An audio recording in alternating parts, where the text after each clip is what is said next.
What's up, everyone? Welcome to Riff On This, candid conversations behind the music in Florida. And if you know anything about Florida and the music, you know this is a big old state with a lot of talent. But we're here for all of the juicy details and amazing stories that flow behind all of the genres here in the Sunshine State. I'm your host, Samara Kokinas, taking a break from the weather to catch a musical vibe with you.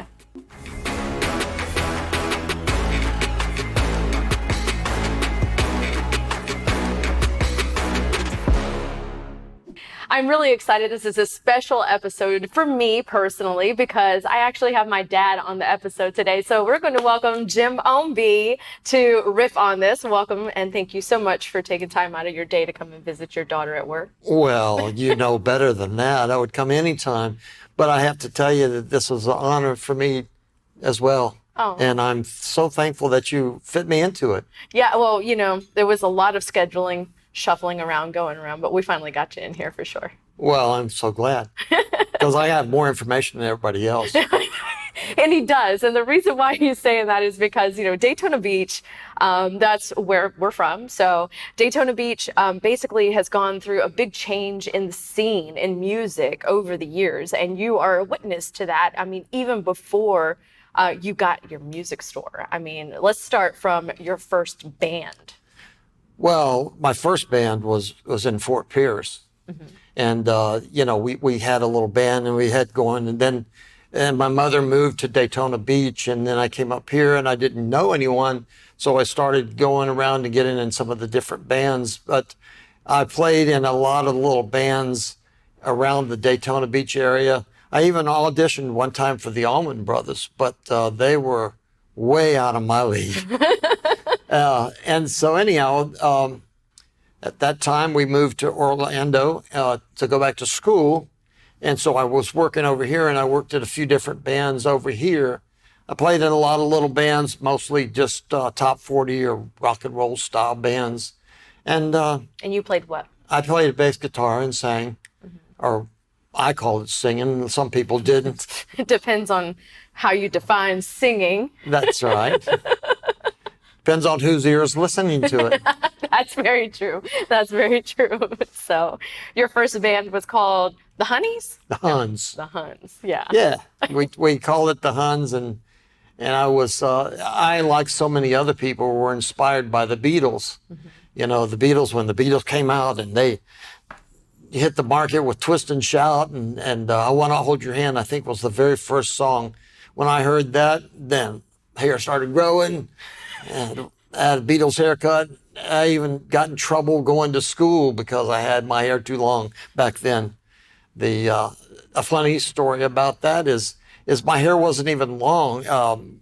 You have a picture of it. Yeah. That you could see at a later time, but it was long a little bit in the front maybe, but nowhere near what long hair is. And my coach at the time was such a stickler for it that he made me wear a ponytail in the front of my hair while I went to phys ed. That's how bad he was. You know, so, and that's okay. He didn't bother me. You know, it bothered him more than me. So, but you were how old? Like what? 16? No, for like 14. I started my first band when I was 14. Oh wow. And I had some people in Fort Pierce that really believed in us. We had some songs back then, and I had a pretty good little band. Mm-hmm. And the good part about it is the drummer that I had, his dad was a musician. So he helped us with a lot of points and things. I mean, we were, the drummer's name was Wayne, and his dad was, I guess his dad was probably, I don't even know, probably in his 40s maybe, but he'd been a musician all of his life, and he had a little coffee shop in the daytime. Mm-hmm. And so he helped us a lot with things that needed to be done and your rehearsal schedules and how you have to rehearse and how you made your song list and all this stuff. And it was really educational, and very blessed to have someone like that give us a start. And then we had this guy that he knew, his name was Alan Goldfarb. He got really interested in our band, and he actually opened a teenage nightclub in Fort Pierce for us to play at. We played a couple of nights during the week when they had teen nights, and then on the weekends, people over 21 could come in, and they had regular bands. Yeah. Bands with maybe a little more experience. Yeah. Yeah. And the ability to be in that environment since the drinking age was. Didn't have alcohol. They didn't serve alcohol at that club. Oh, well, that's interesting. So, Yeah. It was strictly a teenage nightclub. no, I meant on the weekends. No, it was on. It's still. Still. Oh, Yeah. wow. Aggressive. It was teenage oriented. It was totally teenage, but they didn't allow people under 21. They didn't allow people over 21 in during the teen nights. Gotcha. Because they let 13-year-olds. If you were a teenager, you got to come in. But that was all. But it was very interesting, and it gave me a big start. And one of the first times, I suppose, I was ever on stage in front of a bar style group. Mm-hmm. And he got something set up for us too. And in Miami, we opened, when I was 15 years old, we opened for, then, before John Sebastian became popular as the Lovin' Spoonful, mm-hmm. he had a little band down there, and we opened at Coconut Grove for him. And I, for the first time, went out in front of probably 2,000 people and got a little dose of the real scareds. Yeah, yeah. You think it's nothing until you walk out there. And we went and played 3 songs, and then they cleared my band off, mm-hmm. and I had to go out and introduce John Sebastian's band. And I didn't have problems doing the songs that we did, but when I was walking back up on stage, I didn't think I was going to make it. My knees were wobbly, and I thought I was going to fall down, but it all was good. And I figured after that I was good to go. Nice. So fast forward, you're still playing in bands, and you get into the 70s. And I mean, this is a good time for rock and roll and disco at this point. You open up a music store on Fairview, right? Right. It was Fairview. It's the west end of the Main Street Bridge. It's Main Street on the west side, east side of Main Street Bridge, and then it's Fairview on the other side. But prior to that, though, I played in some road bands. We played a couple of bands, and I played at the Big Daddies, that 7-level Big Daddies that they had there. And we played at a couple of little smaller clubs around town. We had a girl singer that did a lot of old blues stuff, and we played at a little place in New Smyrna called Roosevelt's, mm-hmm. that probably not a lot of my friends came to see us at. And I think that your mother came there one time, but she brought her friend, and I'm not sure her friend liked it too much, but it's kind of a hole in the wall place, or just it's a hole in the wall place, but it was just a totally different environment and, mm-hmm. and a different atmosphere for people who are used to just going to nightclubs. Mm-hmm. But I played all around, but the key is the reason I started considering opening a music store is I just knew so many musicians. Mm-hmm. And at that time, everyone in Daytona had to drive to Orlando to buy anything almost, because there were just no music stores in the Daytona Beach area. And quite frankly, my goal was to be a rock and roll star, and that didn't pan out. Didn't pan out, so you became a businessman instead. A very accomplished businessman at that. Well, thank you very much. But I just kind of looked around at myself and thought, well, what's making money? I said, where does all my money go while I'm playing in this band? Mm-hmm. And I figured it out. It was all going back to the music stores, what bills you didn't have to pay. Mm-hmm. So we opened a music store. I opened a music store in Daytona in '74. Mm-hmm. And at that time, as we discussed earlier, that almost every single bar in Daytona Beach, every corner, everywhere there was, had live entertainment. Mm-hmm. And I'm not talking about jive guys. I'm talking about real quality bands, mm-hmm. really good bands. So that's where we went from there. I still worked playing at night, but I would run the music store in the daytime, and then any of the musician friends I would see, I would say, hey, come on by the store, Yeah. So Did you just sell stuff in there, or did you do repairs as well? And Well, I did some repair work on guitars because basically just helped set up guitars. Or I had people that knew how to set up guitars. At one time, I don't know if he still lives there, but at one time the musician, Kerry Lundgren, I think is his name, for Kansas. He lived in Ponce Inlet, I think, but the man that took care of his guitars lived there, and he used to do some guitar work for me. And there was a guy, several other people that did guitar work. I realized right away that it would be better to find the good guys to do it rather than try to do it myself, because most of the people that I dealt with, were professionals. We didn't have a lot of, I didn't have a lot of beginner stuff at that time. Gotcha. So you had everything from, did you just carry mainly guitars, or what are some of the other instruments that you had in the music store? Well, we had all kinds of electric guitars, new and used. We had amplifiers from practice amps to big Marshall stacks.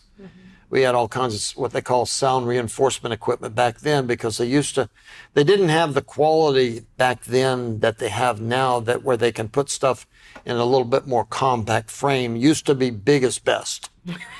Give me 5 cabinets, Well, that's why you see all these old musicians walking around humped over, because their backs still hurt. From carrying all this stuff. Yeah. Oh, man. All of us that weren't blessed enough to have roadies, we were just SOL, Yeah. if you can say that. Yeah, you can. So, so Coastal Discount Music, right? Yes. How long was it open, and who all came into your store that you can really remember that stood out to you? Well, we opened in the middle of '74, and when I first opened, I was playing on the road, and I opened the store, we got it running, and your mother helped and Organize and do the books, right? Well, she organized and did the books, but she tried to help sell too, which wasn't her forte. And it just wasn't working well, because she was too shy to talk with the people and stuff. She was pretty, though. Oh yeah, she was very pretty. But the thing is, though, is that may have attracted a lot of musicians I didn't know about. See, they may have come in to see her and not buy music. I don't know. No, but all kidding aside, they started working with it, and I realized right away that I had to put my own self into it. So that's when I had to start. I quit the band I was playing with on the road, and I took a local gig, and then I played music at night and worked at the music store in the daytime, and it actually worked out better because I could talk to people locally and say, hey, come by the store, and everybody back then, those big things, get a discount, because everyone sold for list price. You gave people a discount. That's why on the music store, on the sign, it said Coastal Discount Music, So, but word of music or word of mouth travels fast, and I picked up the business, and we opened at what would it be, the south end of Beach Street the first time. Okay. And I was at that store we kept that store for a little while, but it was a little bit off the beaten path unless you knew where it was. So this store came available right there at the west end of the Main Street Bridge. So we moved down there and had a better facility and everything was better. We had air conditioning. The other store didn't have air conditioning. Hey, that's an improvement for sure. That's a major improvement. But we had all kinds of, back then, I don't know how many people are aware of it, but back then, spring break was 2 weeks. The same 2 weeks for every college, everywhere. They all came to major percentage of them came to Daytona during spring break. And during that time, any musician that even knew how to hold a guitar had a job. and I rented so much equipment back then to this time. And one time, well, we played it at the band shell a couple of times during spring break, but one time, another friend of mine that I think you have had on here, Greg Cardino. Yes. He was, they had a big gig there, and he needed help with this and that. So I went there, and I was, guitar players will break a string now and then, especially when you're trying to play so loud outside and you're strumming hard and you're playing hard. So I was taking his guitars and I was sitting under a sheet behind him or beside him, and I was taking his guitars, putting his string on and tuning it back up, putting the guitar out there so if he broke another one, he'd have another guitar. And we laughed about that forever because it was, I'd appear from the side and give him his guitar, and then it disappeared. I'm sure people would go, "What?" It's got a magical little guitar. Guitar genie. Genie, there you go. Because I wasn't going to say fairy, don't worry. Genie. You never know with musicians. So. You know what I mean? Yeah. So you were open until when? I was open, the music store was open until 81. And in the late 80s, the world got introduced to disco. Mm-hmm. And what happened with disco, and not that there's anything wrong with disco music, but what happened in Daytona was everybody and their brother thought that they could put a record player in there with someone to spin the records, and they didn't have to pay a band anymore. Mm-hmm. So a lot of that's what happens. And then these new disco machines came out with, and then the DJ group were formed. Mm-hmm. They started having DJs who became the entertainer, and they had light shows that came with it and all this stuff. And I think now they're paying DJs more than a lot of the bands are making. But it was really unfortunate for Daytona because all of the clubs that used to have live entertainment in Daytona went to recorded music. And at that time, my professional business fell off to nothing. And so I didn't have any alternative but to close up. Mm-hmm. But it just sounds different too. When you hear a live band play and then you go into a club and you hear, something that is recorded, the feeling is completely different. So I'm sure as you walk down Main Street in Daytona, that feeling has changed over the years too. Oh yeah, it's changed over the years. And there used to be, like I said, my store was on the east or the west end of the Main Street Bridge, but if on the other side, there was a club called Uncle Heavy's right on the east end of the Main Street Bridge. From that point till all the way out in the ocean, mm-hmm. at the Ocean Pier, there was club after club after club after club with live music. Mm-hmm. And people like the first time I ever saw the Allman Brothers, when they were the Hourglass, they were playing at the Rec Bar. I saw Molly Hatchet at the Rec Bar. I saw Leonard Skinner at the Rec Bar. These were the bands, and these guys come in my store and buy strings and stuff, and they wouldn't buy big stuff, but they'd be in and out of the store, and I would meet them. I met Rick Derringer, Neil Giraldo, Pat Benatar's husband. Mm-hmm. I met, I can't recall who all, but all these people. But they all knew from the word of mouth that they could come over here, and for instance, if they had a guitar that wasn't working properly or something, I would loan them something. Mm-hmm. Or if they had it's back then they have effects boxes. They still use those now. But if they had effects box that tore up, I have them. And if they didn't need to buy it, I would loan it to them. Because I knew as a musician, I knew what it took. You don't get to call in sick when you're a musician. Mm-hmm. Many, many times I wish I could have, but for whatever reason. But, and all of the musicians in town that were local people knew they had my home phone number. That's before cell phones. Mm-hmm. They had my home phone number. And if their amp tore up or something tore up, they call me at home. And I'd go to the store and get it, take it to them at work, because I knew you had to work. Mm-hmm. And I knew what it took. And that's why I had the trade that I had, because there were people all over the state that sold stuff cheaper than I did, mm-hmm. because I was a small store. Mm-hmm. but I gave them that personal service that they couldn't get. I mean, nobody from Orlando over here, which was at that time one of the largest. Orlando Discount Music was about the largest music store around. That and Ace Music Store moved to the town later, but Orlando Music was Orlando Discount. No, it was just called Discount Music. That's what it was, and they weren't going to come over and help nobody. Yeah, I mean that's a trip. It's a trip. Oh yeah, what's an hour? Any way you go.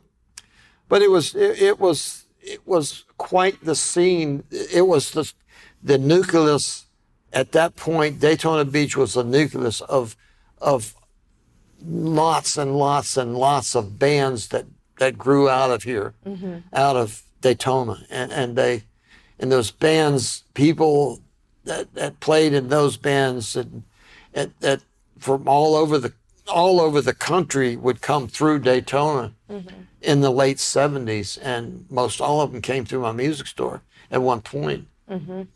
And at one point we opened another small store in Atlanta, and matter of fact, it's still going, Atlanta Discount Music.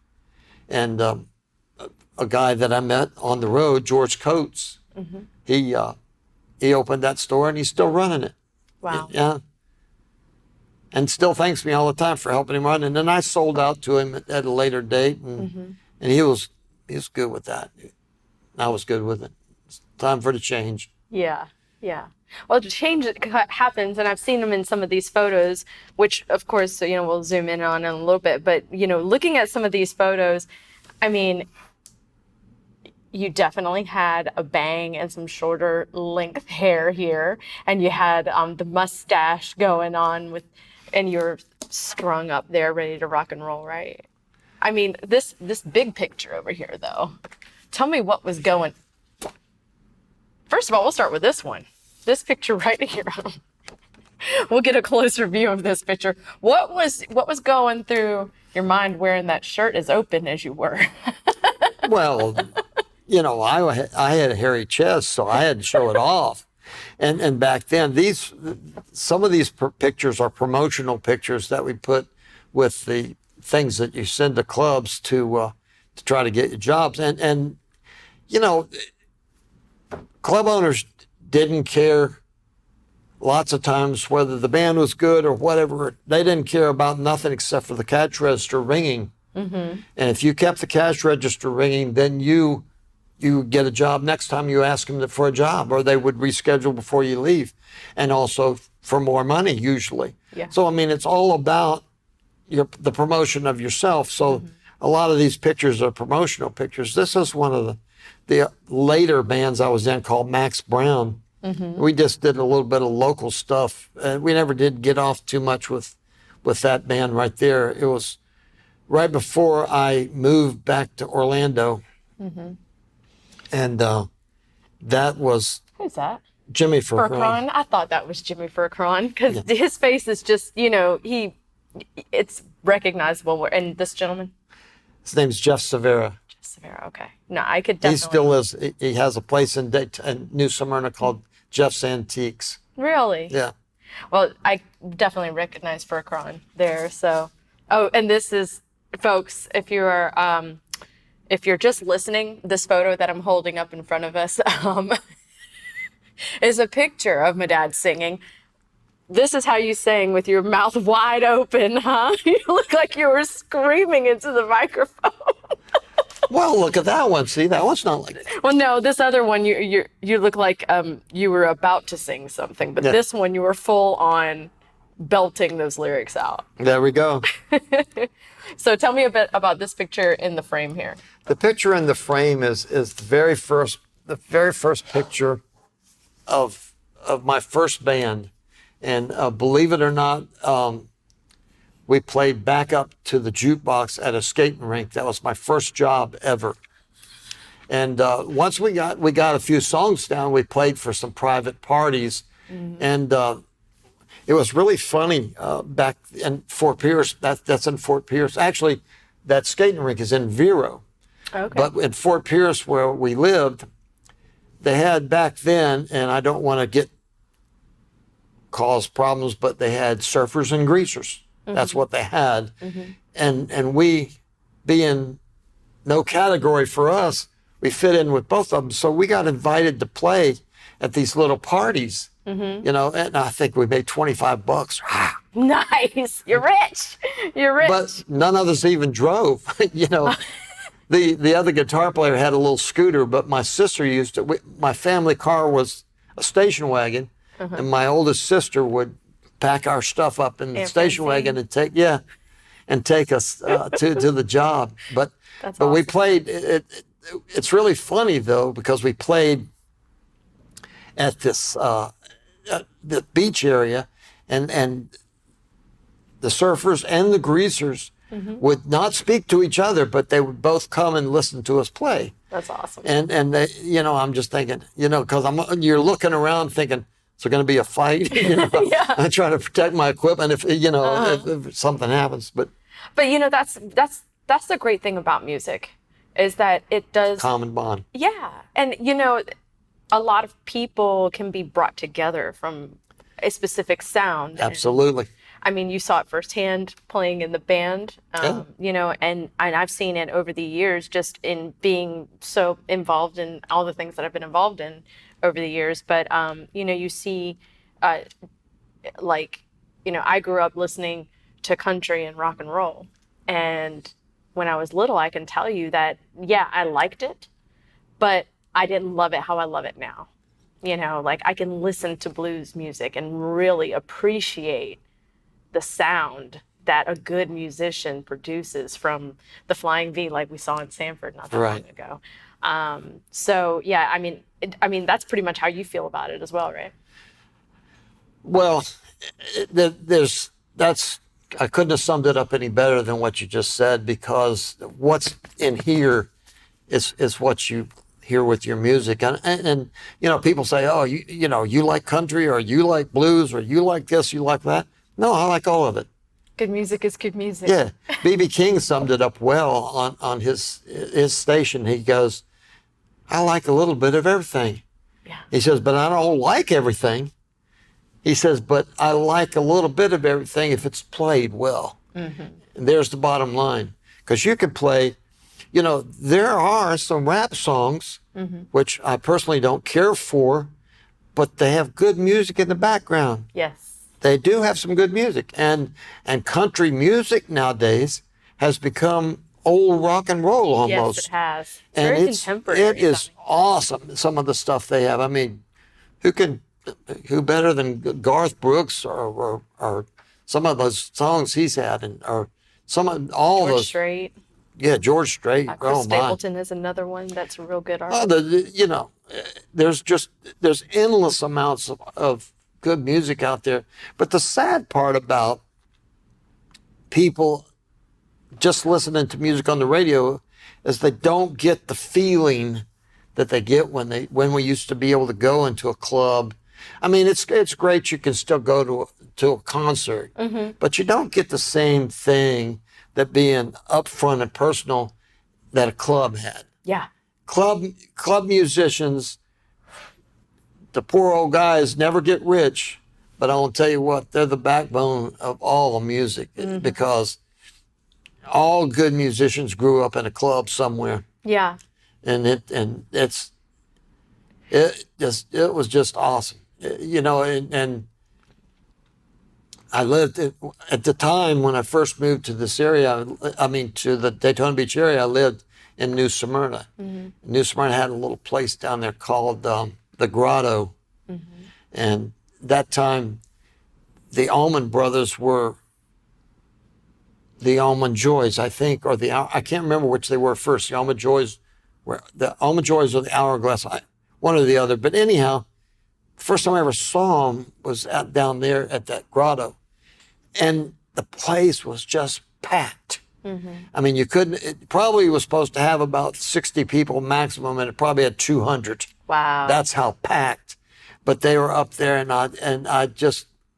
it's just, you don't get that from listening to the radio or the stereo, or I don't care what kind of sound system you got. Yeah. You just don't get it. Right. You don't get it. You don't.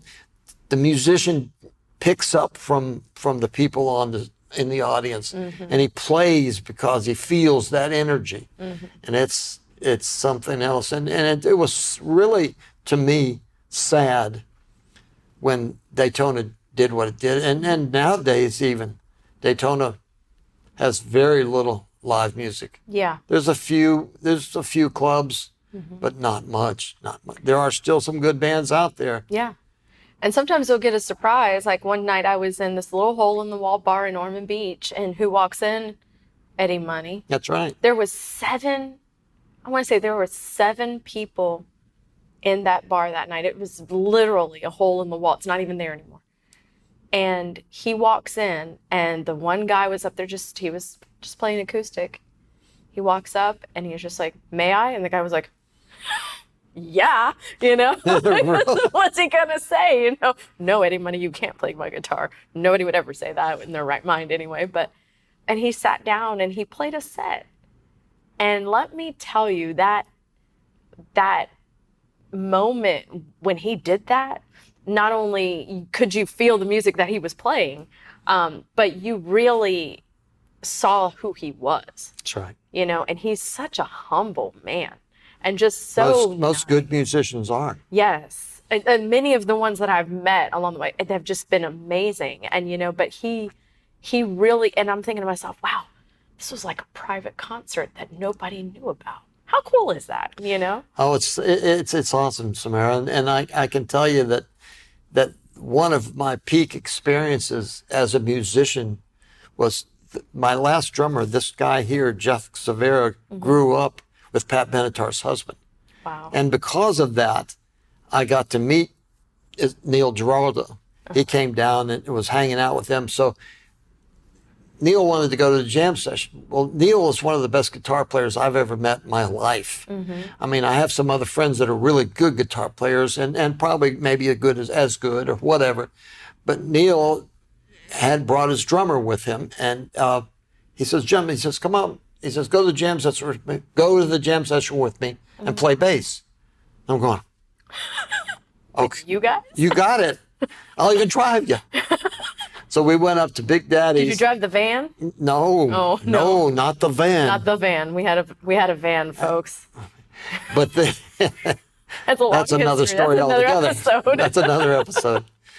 No, but we went up there and Neil got up on stage. He asked, we got our turn. At jam sessions, usually an individual would set in a jam session. But Neil asked the guy, he says, "Hey, can we, all three of us set in?" Because I knew a couple of the tunes he had shown me. We got up there and played 45 minutes, and he blew them away. I'm sure. He just, talking about somebody feeding off the audience, people were coming up. The 7 level Big Daddy was right on the beach. And I think people were hearing him on the beach and coming out of the beach and coming up into the bar because the place had about 20 people in it on that floor. And when we got finished playing, it was packed. Nice. And it wasn't because of me. I hate to admit. Your vocals, no? No, you didn't no. lure everybody in? No, I did sing a couple songs, old blues songs, but mostly was his playing. Yeah. I mean, he would go off on a 10, 15, not 15 minute, probably 8 or 10 minute jam and just blow the house down and just really, really, really the highlight of my musical career. Wow. Well, I tell you what, it has been a lot of fun sitting here and chatting with you about music. I know we do it quite often, honestly, whenever we have the opportunity to sit down and chat. We do chat a lot about it, and I've had a lot of fun, going to different places and listening to bands growing up because of you and everything that you did prior to me being born, so I fully appreciate that, and that's part of the reason why I'm sitting here doing this podcast. So it's been really an honor to have you on the show. So the pleasure's all mine. Thank you so much for coming out, and remember, we will have another episode of Riff On This coming out to you here shortly, so stay locked in tight.